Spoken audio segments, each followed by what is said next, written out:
राजा था, एक राजा था और राजा की 7 बेटियां थी। 7 बेटियां अच्छी थी, समझदार थी, सुंदर थी। एक दिन राजा का दरबार लगा था। राजा ने अपने मंत्रियों से पूछा, मंत्री बताओ तुम किसका खाते हो? मंत्री ने कहा, सरकार हम आपका खाते हैं। प्रजा से पूछा राजा ने, तुम किसका खाते हो? प्रजा ने कहा, मालिक हम आपका खाते हैं। राजा को बड़ा घमंड था, अरे मैं सबका पालनहार हूं, मैं सबको खिलाता हूं। राजा ने अपनी पत्नी से पूछा, तुम किसका खाती हो? पत्नी ने कहा, सरकार हम आपका खाती हैं। बड़ी बेटी से कहा, बेटा तुम किसका खाती हो? पिताजी आपका। दूसरी से कहा, तुम किसका? पिताजी आपका। तीसरी से पूछा, पिताजी आपका। चौथी से, पिताजी आपका। पांचवी, छठी, 7वीं बेटी से पूछा, बेटी तुम किसका खाती हो? उस बेटी ने बिल्कुल सही उत्तर दिया, पिताजी मैं तो भगवान का दिया अपने भाग्य का खाती हूं, ईश्वर का दिया अपने भाग्य का, जो मेरे भाग्य में है, जो विधाता खिलाएगा खाऊंगी। पिता को बात बड़ी बुरी लगी कि मेरी बेटी ऐसा कह रही है। उस पिता ने बेटी का विवाह, 6 बेटियों का विवाह तो अच्छी जगह किया, राजकुमारों के संग, लेकिन 7वीं बेटी के लिए मंत्री से कहा, जाओ इसके लिए ऐसा दुल्हा ढूंढ के लाओ जो अपने पांव से चल भी ना पाए, गरीब हो, खाने के 2 रोटी की भी व्यवस्था ना हो। जंगल में एक लकड़हारा था, लकड़ी काटने गया। जय श्री श्याम, कैसे हैं यूट्यूब पर? अचानक आपका बहुत बहुत धन्यवाद। उसे कोई रोग हो गया। आज वो जंगल में ही कई दिनों से भूखा प्यासा पड़ा था और दुबला पतला हो गया, मरने वाला था, 2-4 दिन में मर जाएगा। एक लकड़हारे से कर दिया। मंत्रियों ने बताया, महाराज जंगल में एक आदमी मिला है, बिल्कुल दुबला पतला, मरने की स्थिति में। अपने भाग्य का तो राजा ने कहा, उसी से मेरी बेटी का विवाह करो। राजा ने अभिमान में छोटी का उसने कहा ना कि हम भगवान का दिया, देखते हैं इसको भगवान क्या देते हैं। आइए सुनते हैं। हम तो देखो अपनी बेटियों का विवाह राजा महाराजाओं से किया, क्या हुआ, महलों में रह रही हैं। राधे राधे बने रहिए। अब देखता हूँ किसका भगवान इसे क्या देता है। छोटी बेटी का विवाह उस पिता ने उस लकड़हारे से कर दिया जो मरने वाला था, बीमार था, कोई नहीं था, गरीब, अब लकड़ी काट के गुजारा करने वाला। मैया को जगा दो। लड़की को लेके पिता जंगल गया, वहीं पे ले गया पंडित जी को, वहीं पे वो लड़का खड़ा भी नहीं हो पाया, उसी को उठा करके फेरे करवाए और उस राजा ने अपनी बेटी का विवाह किया और कन्यादान इत्यादि करके कुछ नहीं दिया, दहेज में कुछ नहीं दिया। एक बाप ने बेटी को बोले, तेरा भगवान देगा तुझे? तो कहती है कि हम अपने भाग्य का खाती हैं, देखता हूं तेरा भाग्य क्या है। एक पिता ने अपनी 7वीं बेटी को त्याग दिया, ये कहकर कि देखता हूं कि तेरा भगवान तुझे क्या देता है। लेकिन एक बात बताएं मेरी माँ, संसार भले आपको त्याग दे, लेकिन भगवान जब अपनाते हैं ना, तो दुनिया त्याग दे तो कोई फर्क नहीं पड़ता, गोविंद है ना अपनाने वाले। इसलिए परेशान ना हुआ करो कि अब हमारा कोई नहीं है।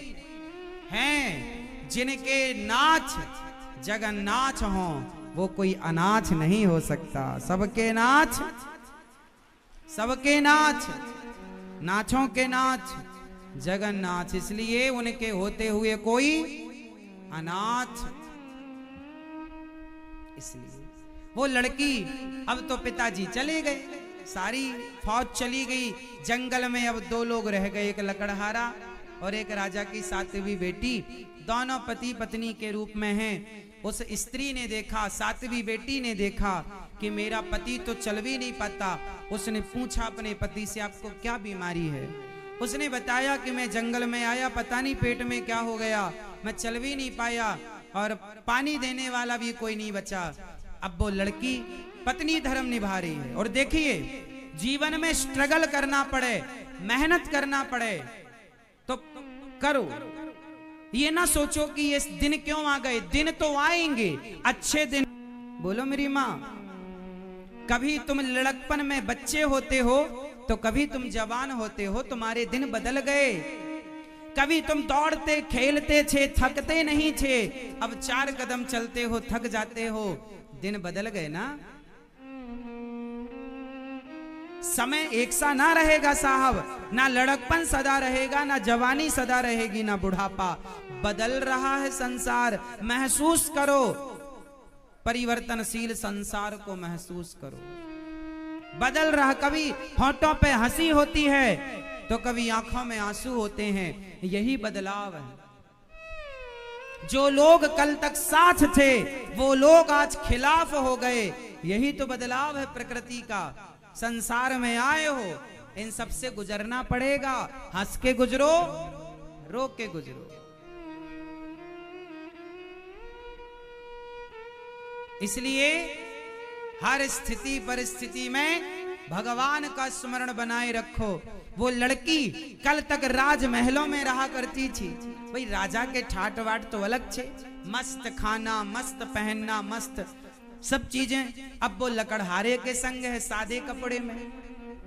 पति बीमार है, करे तो करे क्या, खड़ा भी नहीं हो पा रहा है, तो आज शादी होते ही उसके कंधे पर वो सारी जिम्मेदारी आ गई जो एक स्त्री के कंधे पर तब जिम्मेदारी आती है जब पति मर जाए और बच्चे छोटे छोटे हों। जिस स्त्री का पति ना हो और बच्चे छोटे हों, उस स्त्री से पूछो कि जिम्मेदारी क्या होती है।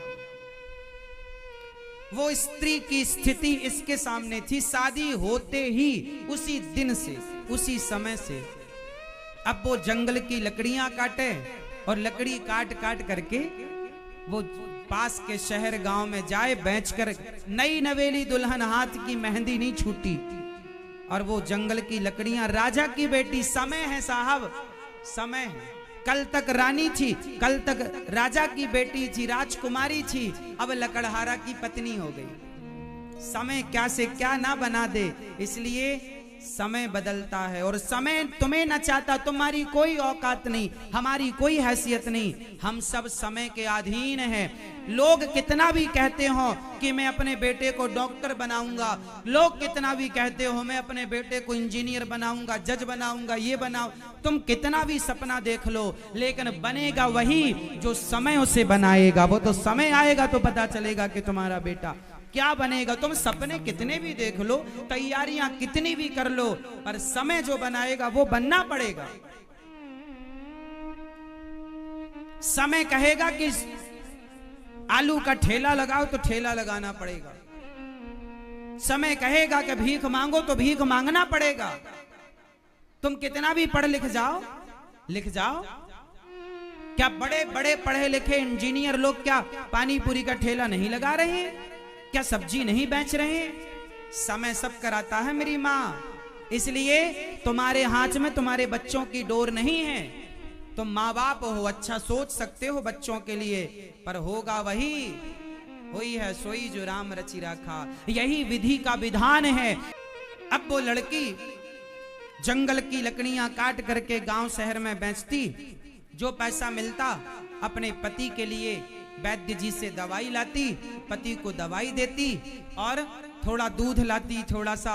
अब वो जंगल में एक छोटी सी झोपड़ी बना के, चूल्हा बना के, जंगल की लकड़ियों से थोड़ा माटी के बर्तन ले आई, थोड़ा चावल ले आई, दाल ले आई, आटा ले आई, बर्तन ले आई, और बेचारी उसने जंगल में गृहस्थी स्टार्ट कर दी, है ना। अब पति को बनाकर भोजन खिलाती, स्वयं खाती, थोड़ा दूध ले आती, दूध पिलाती। संयोग देखना कि वो दूध जब लाती और दूध अपने पति को गिलास भर देती हल्दी वाला, तो जब थोड़ा सा बच जाए ना, तो वहां जंगल में ना, अब उसे रहते रहते ये पता लग गया जंगल में जंगली शेर भी है, हाथी भी है। अब वो जानवरों के बीच में रहने लग गई, तो वो उसे उनसे घुलना मिलना हो गया, है ना। उसके कुटिया के बगल में एक नाग नागिन का जोड़ा रहता था, तो वो सांप सर्पणी जो थी वो दूध लाती तो रोज थोड़ा बचा के सांप को भी दूध पिलाया करती, क्योंकि उसके संस्कार, हम भारतीय लोग हैं ना, हम नाग पंचमी को नाग को भी दूध पिलाते। भारत का आदमी ऐसे ही होता है, हिंदू आदमी ऐसे ही है कि सांप जहर देता है, लेकिन हमारी मान्यता हम उसे दूध पिलाते हैं। पूरी दुनिया ढूंढ लो साहब, ऐसी संस्कृति कहीं ना मिलेगी जो सांप को भी दूध पिलाने वाली संस्कृति हो। ये हिंदुओं की है। जीव मात्र पर दया करने का संस्कार किसी के अंदर है तो पूरी मानव जाति में केवल हिंदुओं के अंदर यह संस्कार है, और किसी के अंदर हो तो मुझे बताना। सांप को दूध पिलाती, संयोग देखो, धीरे धीरे उसका पति स्वस्थ होने लगा। धीरे धीरे उसका पति स्वस्थ होने लगा, ठीक होने लगा, खड़ा होने लगा, चलने लगा। वो जंगल की लकड़ी काटने लगा, बाजार जाने लगा, वहां से पैसे लाने लगा। इसने बड़े प्रेम से वो सांप सर्पणी को, नाग नागिन को दूध तो ये रोज नियम बन गया पिलाना पिलाना। एक दिन सांप ने सपना दिया उस लड़की को, बोले तूने हमें दूध बहुत पिलाया है, जहां हम लोग बैठते हैं यहां बहुत सारा खजाना गड़ा हुआ है। याद रखना, भाग्य में जो होता है वो मिलता है। चाहे तुम्हारा बाप तुम्हारी शादी किसी के साथ भी कर दे, लेकिन तुम्हारे भाग्य में जो है मिलेगा। भाग्य में होता है तो भाग कर आ जाता है, और नहीं होता तो आया हुआ भी भाग जाता है। वो लड़की को सपने में सांप ने कहा कि यहाँ पे हाथ डालना तुम्हें खजाना मिलेगा। नाग नागिन से उसकी दोस्ती हो गई थी, रहते रहते वो दूध पिलाती रोज, वो नाग नागिन उसे पहचानने लगे। उसने वहां खोदा, उसे सचमुच सोने का घड़ा मिला, उसके अंदर सोने के सिक्के मिले, खूब धनवान हो गई। उसने उस जंगल में नगर बसाया, अपने लिए महल बनवाया, वो रानी हो गई। देखते देखते उसका लकड़हारा पति राजा हो गया, प्रजा बसाई, बाजार लगवाया। उसे अब लड़की तो थी, वो राजा की बेटी तो थी, तो राजकाज आता था उसे, तो कैसे चलाना है। उसने सेना का संगठन किया, सेना बनाई, सेनापति बनाया, बढ़िया ठाट बाट चालू हो गया।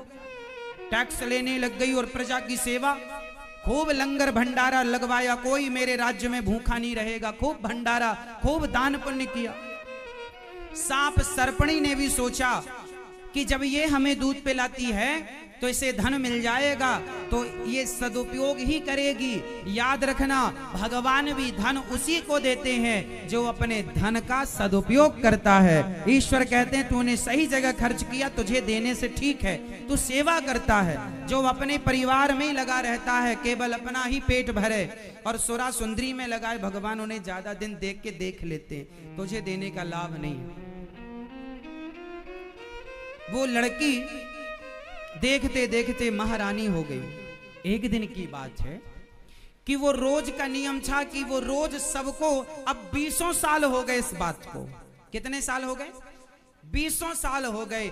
एक दिन वो प्रजा को भोजन परोस रही थी कि तभी उसने देखा कि उसका बूढ़ा बाप लाइन में लगा था। तो लड़की है, अपने बाप को कैसा भी हो, कितना भी समय बीत जाए पर पहचान तो लेती। उस लड़की ने पहचान लिया। अच्छा, लाइन में केवल अकेला बाप नहीं था, उसकी 6 बहनें भी लगी थी। लड़की ने पहचान लिया, पिताजी आप? बाप नहीं पहचान पाया। आप कौन महारानी? पिताजी भूल गए, मैं आपकी बेटी साध्वी, लकड़हारे से ब्याह किया था आपने। आपने पूछा था किसका खाती हो, मैंने कहा था भगवान का दिया भाग्य का खाती हूँ। तो देखो ना, भगवान का दिया भाग्य का, जब भगवान पर विश्वास रखो ना पिताजी, तो वो सिर्फ उसका दिया हम नहीं, भगवान निमित्त बना के सबको खिलाते हैं। देखो आज आप भी खाने आए हैं, बताइए पर आपकी ये दुर्गति कैसे हुई कि आपको रोटी के लिए लाइन में लगना पड़ रहा? क्या हुआ? उसके पिता ने बताया, बेटी मैं घमंड में, अभिमान में चूर हो गया। मेरे सेनापति ने धोखा दे दिया, अन्य राजाओं ने आक्रमण किया, और जिन जिन के घर मैंने अपनी बेटियां ब्याही, सबका भाग्य ना जाने क्या खेल खेला। सबके राज्य में आक्रमण हुआ, सबकी सत्ताएं मिट गईं, सब बेसहारे हो गए, दर दर की ठोकर खाते भटक रहे हैं, सालों हो गए। बहुत भूख लगी थी, सुना था कि इस राज्य में भोजन बढ़ता है, तो तुम्हारे द्वार पर भूख मिटाने आ गया। पिताजी, सबका पालन करने वाले भगवान होते हैं। भगवान हमें पैसा दे तो हमें ये नहीं सोचना चाहिए कि मैं पालनहार हो गया, मैं भगवान थोड़ी हूं। पिताजी, आपने अपने आप को भगवान मान लिया था। आपका अभिमान इतना बढ़ गया था कि आप सबसे अपनी तारीफ सुनते और कहते कि मैं सबका पालनहार हूं। पिताजी, वो अभिमान मिटा के आप भगवान की शरण में जाइए, और जो करते हैं भगवान को उनकी मर्जी के बिना पत्ता नहीं हिलता, और वो देना चाहें तो भिखारी को भी करोड़पति बना दें, और वो लेना चाहें तो करोड़पति को भी भिखारी बना दें। ये परमात्मा का नित्य का काम है। पिताजी, अभिमान ना करना।